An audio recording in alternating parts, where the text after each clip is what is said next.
Selamat pagi, siang, sore, dan malam. Bapak Ibu Dewan Juri yang terhormat, Bapak Ibu Panitia T-Square RC, Bapak Ibu Guru, dan Bapak Ibu hadirin yang menonton video ini.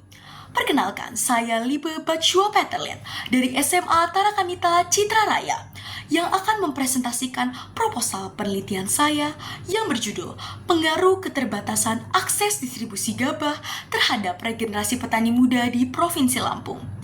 Hal yang melatar belakangi penelitian saya adalah sektor pertanian merupakan sektor vital pada pemasok pangan dunia. Lebih dari 500 juta ton metrik beras dikonsumsi dan dipasok ke dunia di tahun 2024. Indonesia sebagai negara agraris terbesar kedua diharapkan mampu untuk ikut dalam bagian untuk memasok kebutuhan pangan dunia. Nyatanya, Indonesia belum mandiri secara pangan. Hal ini dapat dipicu karena penurunan minat generasi muda untuk berkecimpung di dunia pertanian. Lampung sebagai penghasil beras ke-6 terbesar di Indonesia juga mengalami masalah yang sama. Hal ini dipicu karena Lampung memiliki keterbatasan akses distribusi. Yang pertama, jalan yang rusak. 22% akses jalan di Lampung mengalami rusak parah.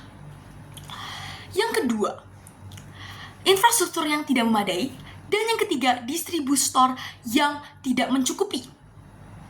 Hal ini menjadi pemicu dari pandangan generasi muda bahwa petani adalah pekerjaan yang kurang menguntungkan. Tentunya, ini menghasilkan sebuah rumusan masalah yang saya bagi ke dalam 2 poin. Di poin pertama, apakah keterbatasan akses distribusi gabah berpengaruh terhadap regenerasi petani muda di Provinsi Lampung? Dan yang kedua, bagaimana keterbatasan akses distribusi gabah mempengaruhi regenerasi petani muda di Provinsi Lampung? Melalui penelitian ini, saya memiliki satu tujuan penelitian, yaitu menganalisis pengaruh keterbatasan akses distribusi gabah terhadap regenerasi petani muda di Provinsi Lampung. Manfaat penelitian yang dapat saya ajukan. Yang pertama, bagi masyarakat, meningkatkan kesadaran akan pentingnya distribusi hasil pangan dalam mendukung ketahanan pangan dan juga sektor pertanian. Yang kedua, bagi pemerintahan, menjadi masukan untuk pembuatan kebijakan di sektor pertanian sehingga bisa lebih mendukung sektor pertanian dan pemberdayaan petani muda. Yang ketiga, bagi peneliti, menjadi sumber referensi empiris penelitian bagi peneliti yang ingin melakukan penelitian di bidang regenerasi petani dan distribusi hasil. Metodologi penelitian. Yang pertama, saya melakukan pengumpulan narasumber. Pengumpulan narasumber juga disertai dengan menghubungi narasumber. Saya menghubungi narasumber secara online. Hal ini disebabkan karena narasumber saya berada di Tulang Bawang, Lampung, dan saya berada di Citra Raya, Tangerang. Yang kedua, wawancara narasumber. Wawancara narasumber akan saya lakukan secara online melalui Zoom dan WhatsApp. Yang ketiga, pengumpulan data atau pengolahan data. Pengolahan data akan saya lakukan menggunakan spreadsheet dan Excel. Lalu yang keempat, saya akan melakukan penarikan kesimpulan dan pembuatan laporan sebagai bukti dari hasil penelitian saya.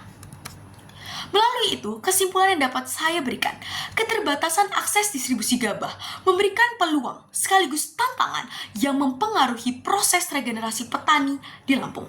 Hambatan dalam akses distribusi seperti kerusakan jalan, keterbatasan jumlah distributor, dan penekanan harga gabah menjadi faktor penyebab penurunannya kesejahteraan dan pendapatan petani. Kondisi tersebut membuat generasi muda menilai bahwa profesi petani kurang menguntungkan. Melalui penelitian berjudul Pengaruh Akses Distribusi Gabah terhadap regenerasi petani muda di Lampung, diharapkan dapat meningkatkan ketertarikan generasi muda dan diharapkan dapat juga membantu pembangunan dan distribusi pangan yang lebih maju untuk kedepannya. Sekian presentasi saya mengenai proposal penelitian saya. Sebelum saya akhiri, mari kita bersama-sama mengucapkan salam Tarakanita untuk mendukung semangat kita lebih lagi. Salam Tarakanita, satu hati, satu semangat Tarakanita, yes! Sekian dari saya, terima kasih.